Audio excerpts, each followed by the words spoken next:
My sister Sharon ran away with my husband Keith, leaving me with her dying son. 15 years later, they showed up laughing, asking what happened to the boy they abandoned, until he walked in, a grown man. Their faces were priceless. Can you imagine finding out your entire life was a lie, shattered by a single, cruel note, left by your own sister, who ran off with your husband, abandoning her child right there on your couch? Because that's exactly what happened to me, and trust me, the worst part wasn't even the betrayal. It all started 15 years ago, on a Tuesday that felt just like any other. I remember the squeak of my car's brakes as I pulled into the driveway. It was one of those crisp autumn evenings, the air smelling like rain and fallen leaves. I was tired. You know, the kind of tired that settles deep in your bones after a brutal day at the office. My biggest ambition was to kick off my shoes, heat up some leftovers, and just zone out. My sister, Sharon, was supposed to be picking up her son, my nephew Kyle. She'd been leaving him with me more and more often. And while I adored that little boy, I'll admit, I was looking forward to a quiet house. My husband, Keith, should have been home already. I pictured him in the den, feet up, watching sports. But when I turned the key in the lock, the first thing that hit me wasn't the smell of dinner or the sound of the TV. It was the silence. Not a peaceful quiet. No, this was a heavy, hollow silence that felt all wrong. The air was cold, still. Keith. I called out, dropping my purse. Sharon? I'm home. Only the echo of my own voice answered. A little knot of unease tightened in my stomach. I walked through the living room, my sensible work heels sinking into the carpet. Everything was tidy. Too tidy.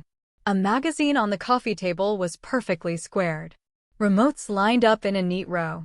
Keith was many things, but neat was not one of them. And that's when I saw him. Little Kyle. He was only 5. All big, scared eyes and a mop of sandy blonde hair. He was curled up in the big armchair by the window, clutching a throw pillow so tightly his little knuckles were white. He wasn't crying. He was just watching me, waiting. My heart did a painful little flip. I rushed over, kneeling in front of him. Kyle, sweetie, where is everybody? Where's your mommy? He just stared, his lower lip trembling. So small. So lost in that huge chair. I smoothed his hair back from his forehead. It was damp, like he'd been sweating. Is Uncle Keith here? I asked, my voice softer now. He shook his head, a tiny, jerky movement. Then, without a word, he uncurled one small hand from the pillow. In it was a piece of paper, folded into a tight, crumpled square. He held it out to me. I took it. The paper was warm from his hand. For a second, I just looked at it. That knot of unease in my stomach?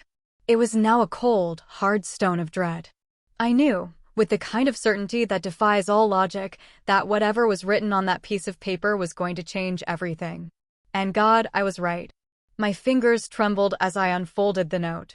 It was Sharon's handwriting. Big, loopy letters that always looked so cheerful, so carefree. But the words on the page were anything but. Asterisk Brenda, I'm so sorry to do this in a letter. I know it's cowardly. By the time you read this, Keith and I will be long gone. We're in love, Bren. We have been for a while. We're going to start a new life somewhere we can be happy. I can't take Kyle with me right now. It's not the right environment for a child. I know you'll take care of him. You're better at it anyway. Please don't try to find us, Sharon. Asterisk, I read it once. Then twice. The words swam in front of my eyes, blurring into a meaningless jumble. It felt like a joke. A sick, twisted prank. My sister and my husband? It wasn't possible. We were family. Keith and I had been married for 10 years. We'd had our ups and downs, but I loved him. I thought he loved me. And Sharon, she was my baby sister, the one I was supposed to protect. My legs felt weak. I sank down onto the floor, the letter clutched in my hand. A buzzing started in my ears. I looked at Kyle, still watching me with those huge, solemn eyes. He didn't understand the words, but he understood the feeling in the room. He understood disaster. My mind raced, scrambling for any explanation other than the one staring me in the face. Maybe someone forced them? Maybe it was a misunderstanding? I stumbled into the kitchen, my hand shaking so hard I could barely hold my phone. I dialed Keith's number. Straight to voicemail. The cheery professional greeting he'd recorded felt like a slap in the face. I dialed Sharon's number. Voicemail. Her giggly message played. Asterisk, they were gone. Together, asterisk, that's when I saw it. On the gleaming granite countertop, next to the fruit bowl. A sheath of papers. I picked them up. The top page was a legal document, petition for dissolution of marriage. A divorce. And there, at the bottom of the last page, was his signature. Keith's familiar, confident scroll. He'd signed it. He had planned this. The cold stone of dread in my stomach shattered, and a hot, searing rage took its place. They hadn't just left. They had plotted. They had lied to my face day after day while they planned their great escape. I thought about the last few weeks. Keith, distant, working late. Sharon, always so full of drama, suddenly serene and calm. It all clicked into place. Each memory, a new twist of the knife. Little Kyle padded into the kitchen behind me, tugging on my sleeve. Aunt Brenda, he whispered. Mommy and Uncle Keith went on a trip. I looked down at his innocent face, and the rage dissolved into a wave of pure, gut-wrenching sorrow. How could they do this to him? How could a mother just leave her child behind like a forgotten piece of luggage? I scooped him up into my arms and held him tight, burying my face in his soft hair. He was all I had left of my family. And I was all he had. To truly understand the cruelty of what Sharon did, you have to understand the lie she told me months before she disappeared. It was the foundation for her entire escape plan. A masterpiece of manipulation, built on my love for her and my nephew. I remember the day so clearly. It was a Saturday in late spring. I was in my garden, trying to coax some life into my sad-looking tomato plants, when Sharon's car screeched into the driveway. She practically fell out of the driver's seat, her face pale and streaked with tears. My first thought was, accident. Sharon, what is it? What's wrong? I cried, rushing over to her. She collapsed into my arms, sobbing hysterically. It's Kyle, she choked out between gasps. Oh God, Brenda, it's Kyle. I pulled her inside, my heart pounding. I sat her down at the kitchen table and made her a cup of tea, my hands shaking. Kyle was my world. If anything happened to him, I couldn't even finish the thought. Finally, after a few sips of tea, she calmed down enough to speak. She looked at me, her eyes wide with a terror that I, in my naivety, believed was real. The doctors, they ran some tests, she whispered, her voice barely. There. He has a rare blood disorder. It's terminal, Brenda. The teacup slipped from my fingers, shattering on the tile floor. I didn't even notice. What? What are you saying? They said he has 6 months. Maybe less. She buried her face in her hands, her shoulders shaking with renewed sobs. 6 months? How am I supposed to watch my own baby die? I can't do it, Bren. I'm not strong enough. I see him, and all I can think about is that he's leaving me. Every cough, every time he says he's tired, it's killing me. I was completely, utterly devastated. For Kyle, this beautiful little boy whose life was being cut so tragically short. And for my sister, who was facing every parent's worst nightmare. I pulled her into a hug, letting her cry on my shoulder. I'm so sorry, Sharon, I whispered, tears streaming down my own face. We'll get through this. Whatever you need, I'm here. We'll get a second opinion. We'll find the best doctors. She pulled back, shaking her head. There's no point. They said it's definitive. There's no treatment. She looked at me, her eyes pleading. Brenda, I can't. I can't be here to watch it. I know it sounds awful. I know I sound like a monster, but I can't. And then she delivered the line that sealed all our fates. Could you help me with him? Just for a little while? Let me have some time to process this. I just need a break from the constant reminder. Of course, I said yes. What else could I say? My sister was falling apart, and her son was dying. I told her to bring him over whenever she needed a break. I would do anything to ease her burden. I had no idea that I wasn't easing her burden. I was becoming her escape route. She wasn't a grieving mother. She was a brilliant, cold-hearted strategist, and she had just played me perfectly. After that day, my home became Kyle's second home. At first, it was just for a weekend here and there. Sharon would drop him off on a Friday, her eyes red-rimmed and puffy. She'd hug me and thank me profusely, telling me I was a lifesaver. "I just need to not think about it for a couple of days, you know?" she'd say, her voice cracking. "Just to feel normal again." And I believed her. I'd spend the weekend doting on Kyle, trying to fill his last few months with as much joy as possible. We'd go to the park, build magnificent Lego castles, and watch cartoons until we both fell asleep on the couch. He was a quiet, sweet boy, and he seemed to get tired very easily, which only confirmed Sharon's story in my mind. But then the weekends started getting longer. She'd drop him off on Thursday and not pick him up until late Sunday night. Then it became whole weeks. Her calls became less frequent. When I did manage to get her on the phone, she sounded distant, distracted. "How are you holding up, Sharon?" I'd ask, concerned. "I'm fine," she'd answer, her voice flat. "Just busy trying to keep my mind off things." My husband Keith was wonderful about it at first. "Whatever your sister needs, Bren," he'd say, ruffling Kyle's hair. "We're family." Looking back, his supportive act makes my stomach turn. He wasn't supporting me. He was facilitating his own affair. Every extra hour Kyle was with us was an extra hour he could be with Sharon. The unease started to creep in slowly. One evening, a friend, Jessica, called for a chat. "Hey, you'll never guess who I saw downtown," she said. "Your sister, Sharon." She was at that new wine bar, the Grapevine. She was with a group of people, laughing her head off. She looked like she was having the time of her life. I felt a cold prickle of confusion. "Are you sure it was her?" "Positive. She was wearing that bright red dress you hate." Jessica laughed. After I hung up, I sat in the quiet house for a long time. It didn't make sense. A grieving mother whose son only had a few months to live was out laughing at a wine bar? I tried to dismiss it. Maybe she was trying to force herself to be happy, just like she'd said. But the seed of doubt had been planted. The final straw came a few weeks before she left for good. She was supposed to pick Kyle up at 6 p.m. on a Sunday. By 9, she still hadn't shown up. She wasn't answering her phone. I was frantic with worry, imagining the worst. Finally, around midnight, her car pulled into the driveway. I met her at the door, my arms crossed. "Sharon, where have you been?" I was worried sick.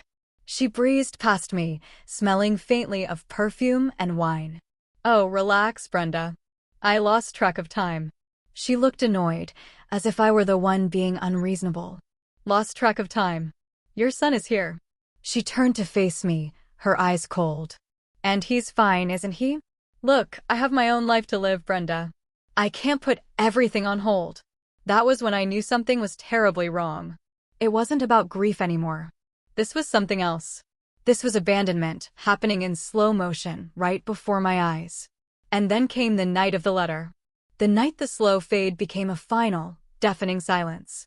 After the initial shock wore off, a strange kind of calm settled over me. It was the calm of the shipwreck survivor who finally realizes the ship is gone and the only thing left to do is swim. My marriage was over. My relationship with my sister was a lie.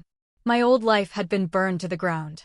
All I had left was the little boy sleeping in the guest room, his face peaceful in the soft glow of the nightlight. I tiptoed into his room and sat on the edge of the bed, just watching him breathe. His little chest rose and fell in a steady rhythm. He looked so fragile, so innocent. He had no idea that his world had been just as shattered as mine. His mother was gone. The man he knew as his fun uncle was also gone. And he had taken a piece of my life with him. Tears I didn't even know I was holding back began to stream down my face. They weren't tears of rage anymore. They were tears for him.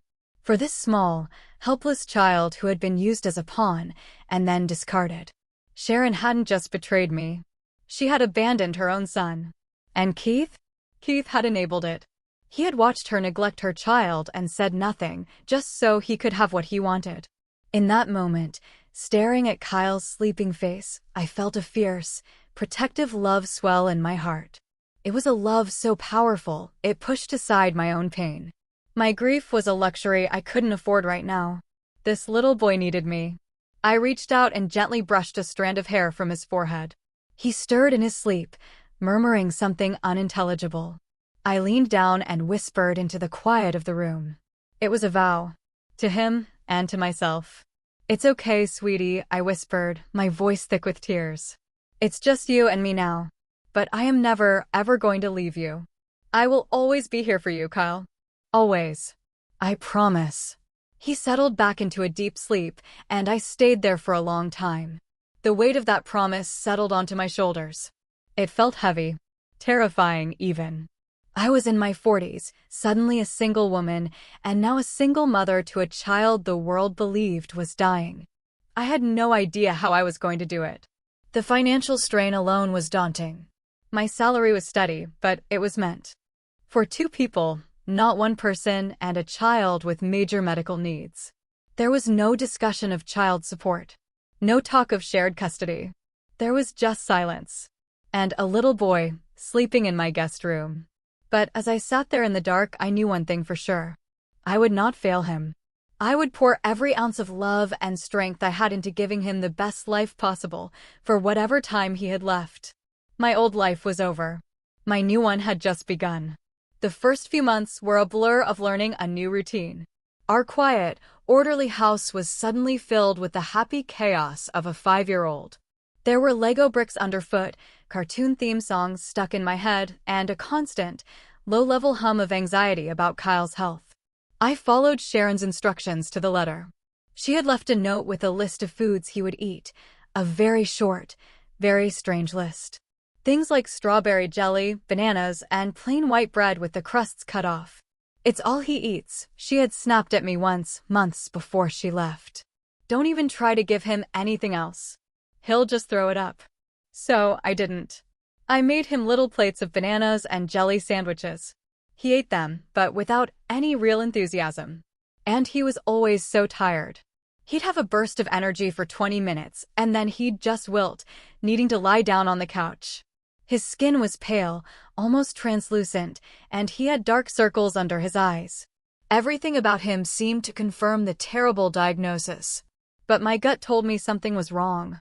It was more than just a feeling. It was a deep, primal instinct, a mother's instinct, I suppose. Even though I wasn't his mother by birth. I'd watch him listlessly pushing a toy car across the floor, and I'd think, asterisk, this isn't right. Children, even sick children, should have more spark. Asterisk, I started doing my own research. I spent hours online late at night after Kyle was asleep, looking up rare blood disorders. Nothing I found matched his symptoms perfectly. There were always inconsistencies. The tipping point came one afternoon when I took him to the playground. He was so excited to go on the swings. I pushed him gently and he giggled, his little legs kicking. But after less than 5 minutes, he asked to stop. "I'm tired, Aunt Brenda," he said, his voice a weary little whisper. He leaned his head against my side as we sat on the park bench, and he was asleep in minutes. That was it. I couldn't just stand by and watch him fade away. Sharon had said there was no point in a second opinion, but Sharon was a liar and a coward.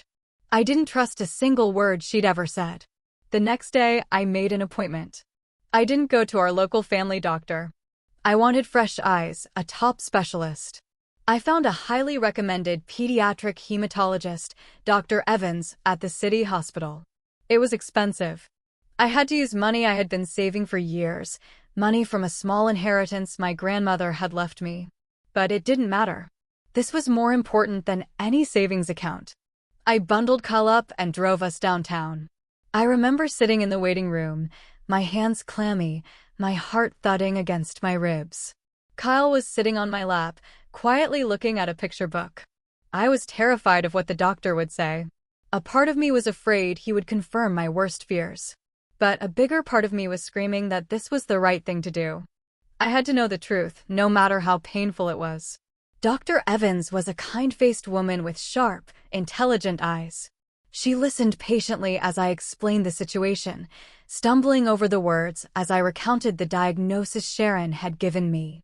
I watched her face carefully, but it remained neutral, professional. Then she began her examination of Kyle.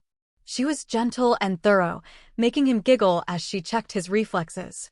She took his blood pressure, listened to his heart, and felt the glands in his neck. After she was done, she sent us down the hall for blood tests. Kyle was brave, only wincing a little when the needle went in.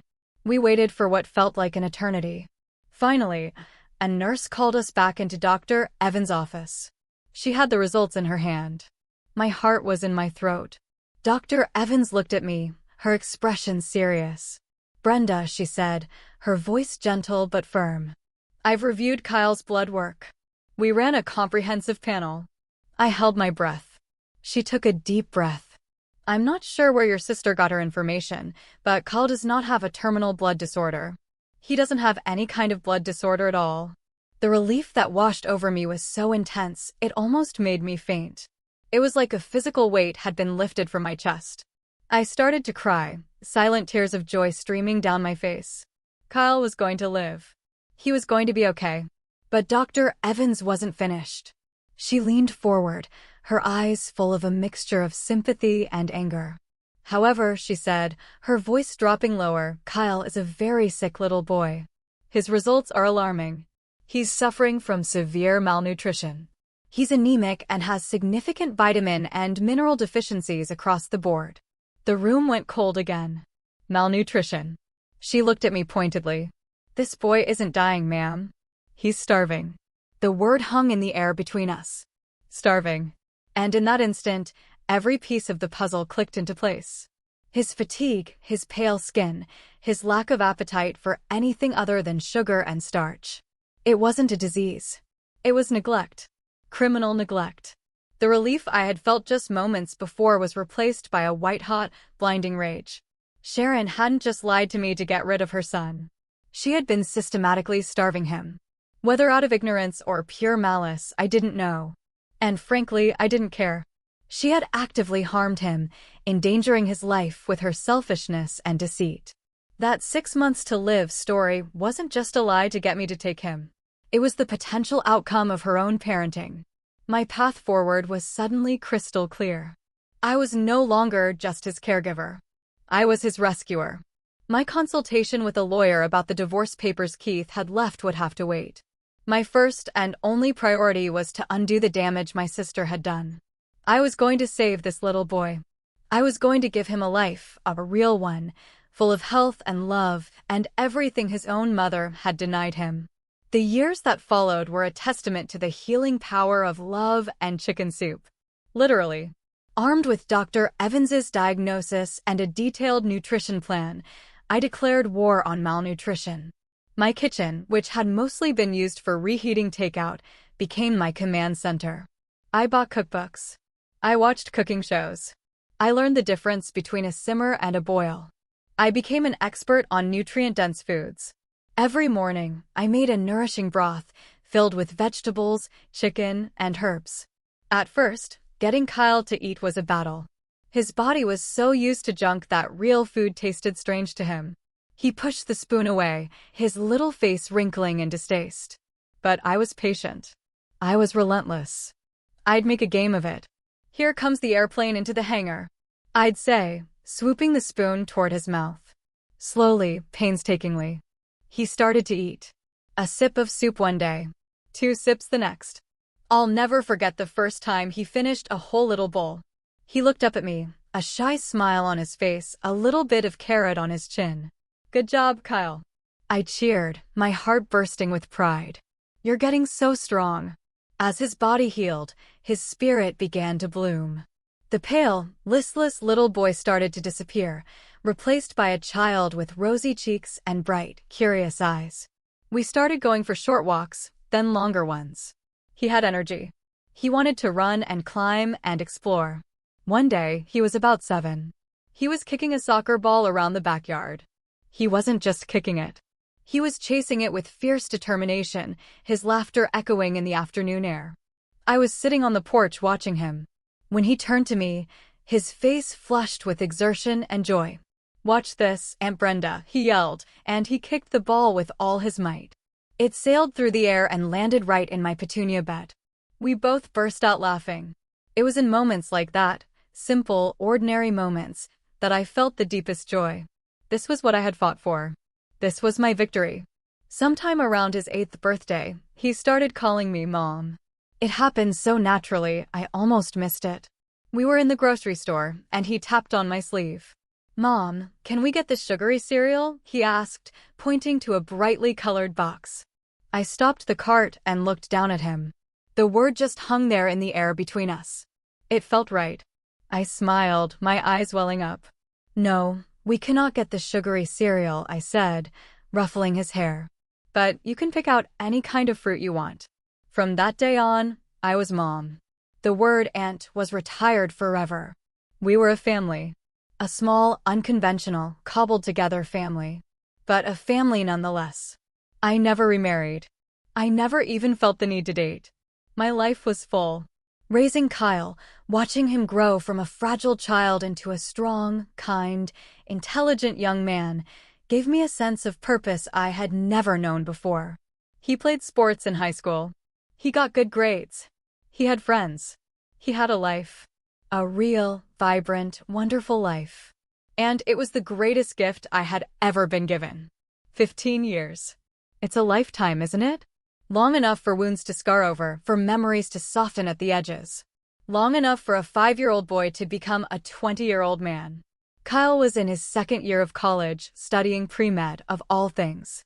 He was living at home to save money, and our little house was still filled with his presents, his giant sneakers by the door, his textbooks piled on the dining table, the sound of his music drifting from his room. I was content. Truly. The anger I once felt towards Sharon and Keith had faded into a dull, distant ache. I rarely thought of them. When I did, it was with a kind of detached curiosity. I wondered what had become of them, what their lives were like, but I never had any real desire to find out. And then one Saturday afternoon, the past came crashing into my present. I was at the supermarket, in the dairy aisle, trying to decide between whole milk and 2%. It was a completely ordinary moment on a completely ordinary day. "Brenda, is that you?" The voice was older, a little raspier, but I knew it instantly. A cold shock went through me, so intense I felt my fingers go numb. I froze, my hand hovering over the milk cartons. Slowly, I turned around. It was her. Sharon. She was heavier, with fine lines etched around her eyes and mouth. Her once bright blonde hair was now a brassy, faded color. But it was unmistakably her. She was smiling, a bright, cheerful smile, as if we'd just seen each other last week at a family barbecue. "Sharon," I said. My voice was stiff, foreign in my own ears. "I knew it was you," she chirped, stepping closer. A cloud of cloying, sweet perfume enveloped me. My mind went blank. All the things I had imagined saying to her if I ever saw her again, the angry accusations, the tearful questions, they all vanished. I was just paralyzed. Just then, a man walked up and put his arm around her shoulders. It was Keith. He was paunchier now, his hair thinning on top, but he had the same smug grin I remembered all too well. "Hey, what's going on?" he said. Then his eyes landed on me. His grin widened. "Wait a minute. Brenda? Well, I'll be damned." He looked me up and down. A flicker of something, pity? Contempt? In his eyes. "Well, look at you, Brenda. Time hasn't been too kind, has it?" I clenched my teeth so hard my jaw ached. The paralysis broke. That old familiar rage, the one that had been dormant for so long, came roaring back to life. How dare they? How dare they stand there smiling and joking after what they did? After they blew up my life and left a child for dead? They stood there acting as if nothing had happened, as if 15 years of silence and pain could be wiped away with a cheerful greeting in the dairy aisle. I found my voice. It came out low and dangerous. "What do you think you're doing?" Sharon actually laughed. It was a light, tinkling sound that made my skin crawl. "Oh, come on, Brenda. Don't be like that. It's been 15 years. Aren't you happy to see us?" Happy? I was speechless at her audacity. Seeing the look of pure disgust on my face, she just smirked. "Don't be so mad," she said, waving a dismissive hand. "Let bygones be bygones. Besides," she added, her eyes glinting with malice, "aren't you glad you got to spend all that time with Kyle? It must have been nice for you, having a kid around. Gave you something to do, right?" My blood ran cold. She was trying to frame her abandonment of her own child as a favor to me. Keith chuckled beside her, clearly enjoying my discomfort. "Yeah, Bren. How is that little brat anyway? What was his name?" Brad? Matt? His name is Kyle, I snapped, my voice like ice. Right, Kyle? Sharon said, rolling her eyes. That little failed experiment. Is he, still around? She said it casually, as if asking about an old car that was probably in a junkyard by now. They thought he was dead. Of course they did. They had left him to die, and they had simply assumed their plan had worked. The cruelty of it took my breath away. Still single, Brenda? Keith chimed in, his grin widening. Guess you missed your chance to find someone else. Sharon and I, though, we're still madly in love. I didn't respond. I refused to give them the satisfaction of seeing me upset. I just stood there, my shopping basket clutched in my hand like a shield. My silence seemed to amuse them. Are you still bitter about being left? Mary said smugly. It's a shame, really. You can't even ask for alimony or child support anymore, can you? Statute of limitations and all that. She winked, as if sharing a clever legal tip. I felt a strange sense of power in my calmness. They wanted a reaction. They wanted tears or shouting. They weren't going to get it. Well, Sharon continued, looking bored now that she wasn't getting a rise out of me. Kyle may have been a dud, but our daughter is perfectly healthy. She's a cheerleader, Just turned 14. That word, daughter. It caught my attention. It was the piece of information I didn't know I needed. The perfect, unexpected weapon. I turned my gaze to Keith. You have a daughter? I asked, my voice neutral. He puffed out his chest with pride. Yep, she's the cutest thing you've ever seen. Born a year after Sharon and I got together. But as he spoke, I watched Sharon's face. Her cheerful mask had slipped. She looked nervous, uncomfortable. And I knew with absolute certainty that there was more to the story.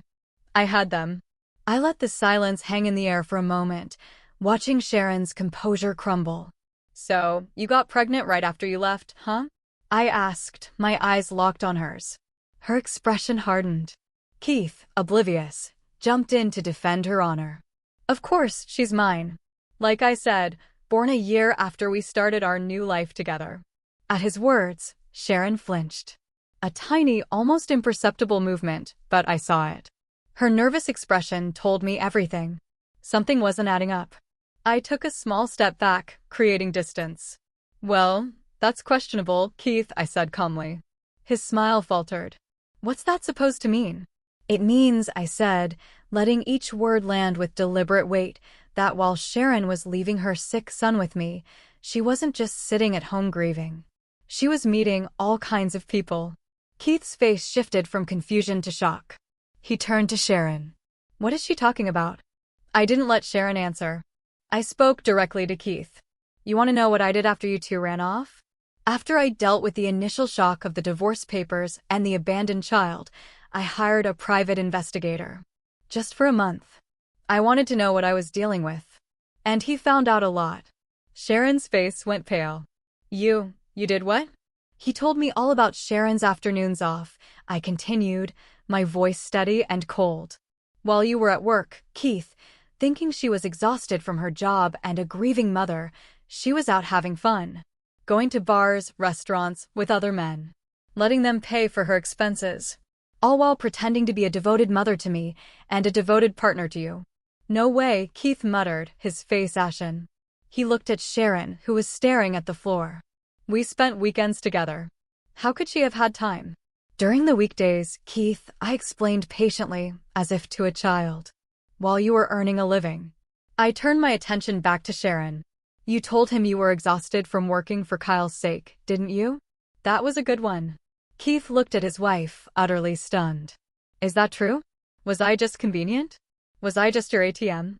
Sharon stayed silent, avoiding his gaze, clearly wishing the floor would swallow her whole. Let me guess, I added, my voice dangerously soft. Keith was just the most financially stable of the bunch, wasn't he? The one with a good job and the steady salary. Stop it, Sharon shouted, her eyes wide with panic. But the damage was done. Keith stared at her, anger and disbelief roaring on his face. Tell me it's not true, Sharon. She didn't respond. I even have recordings, I said, delivering the final blow. It was a bluff, but they didn't know that.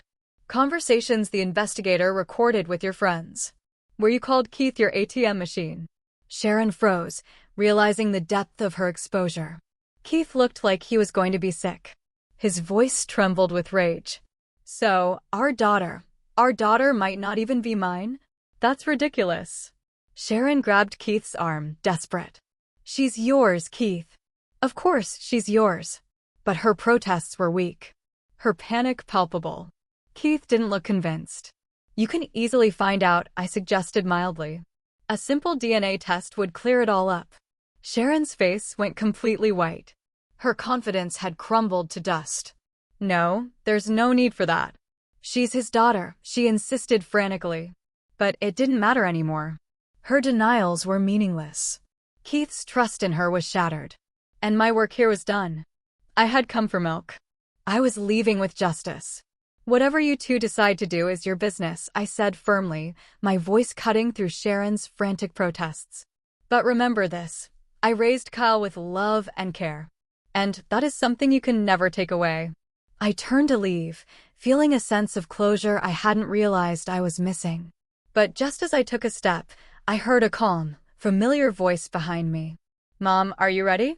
I turned and smiled, my heart swelling with a fierce, protective pride. Oh, Kyle, I'm sorry to keep you waiting. He walked over to me, tall and confident in a well-fitting suit. He'd just come from a university function. He put a comforting hand on my shoulder. It's okay. Let's go. Sharon and Keith stared at him, their mouths hanging open. They were struggling to reconcile the competent, healthy young man standing before them with the frail, dying child from their memories.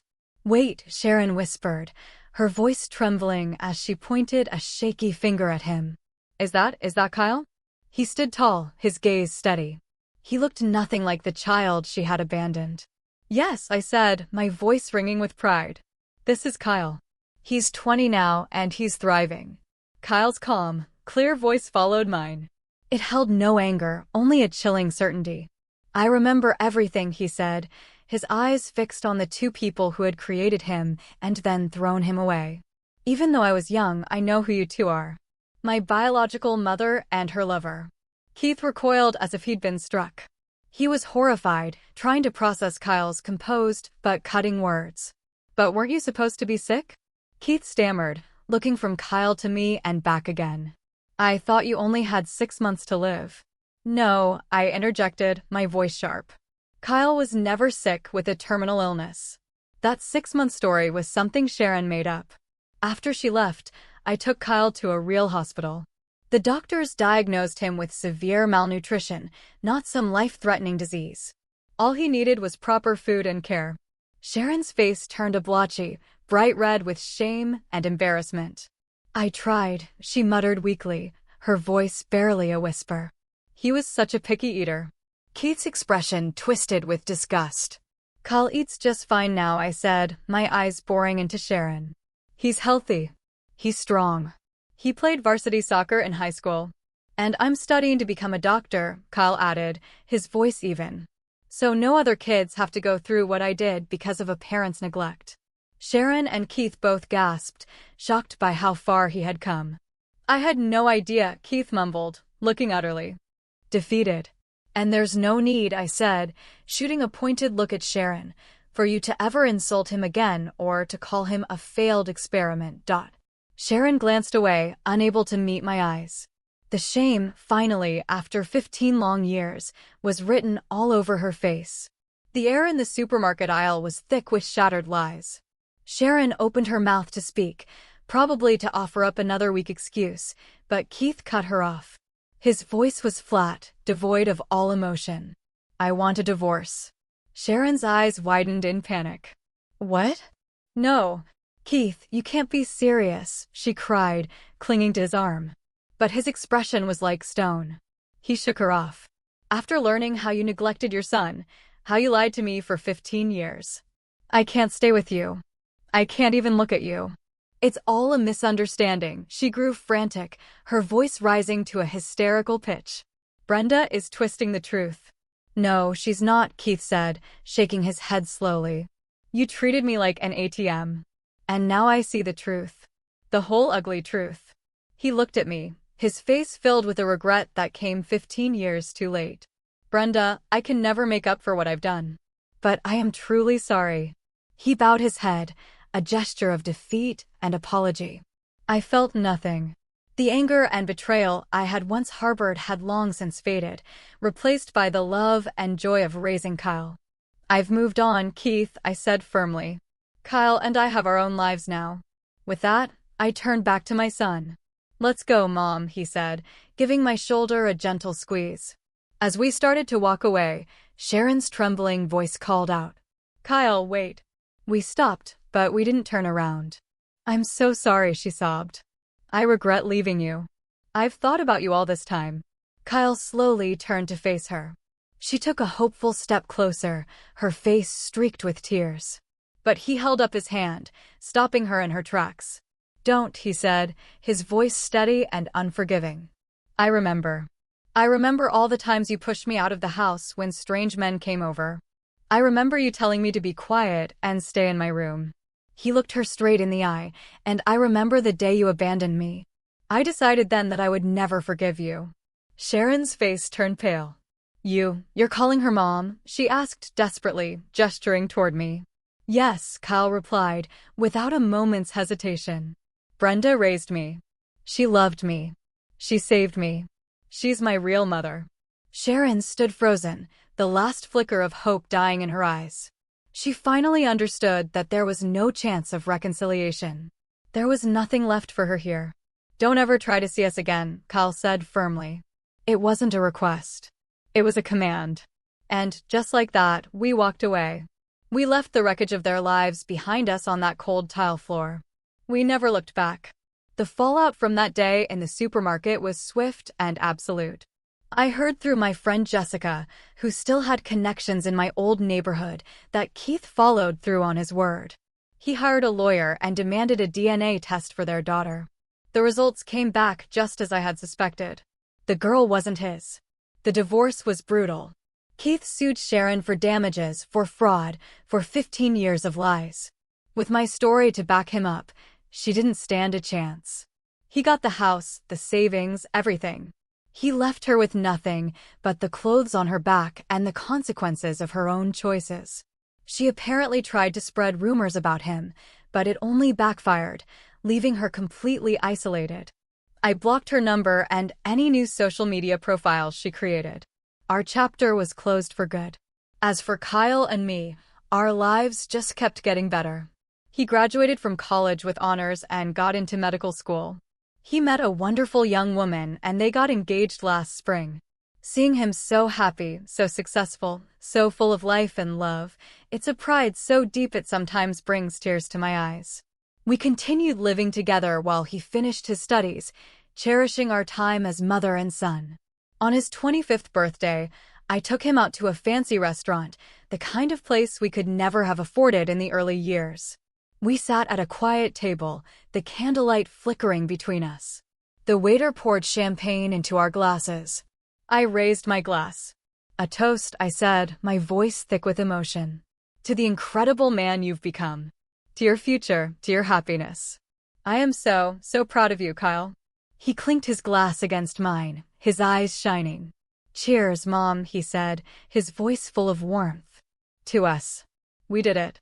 In that moment, surrounded by the quiet murmur of the restaurant, I felt a sense of peace so profound it filled every part of me. I had made the right choices. I had fought the right battles. This wonderful young man sitting across from me. This beautiful life we had built from the ashes of betrayal. This was everything I had ever wanted. This was home. Thank you. Thank you for listening to my story. What would you have done in my place? Have you ever faced such an unbelievable betrayal and found strength in the most unexpected way? Tell me what you think in the comments. I really want to know.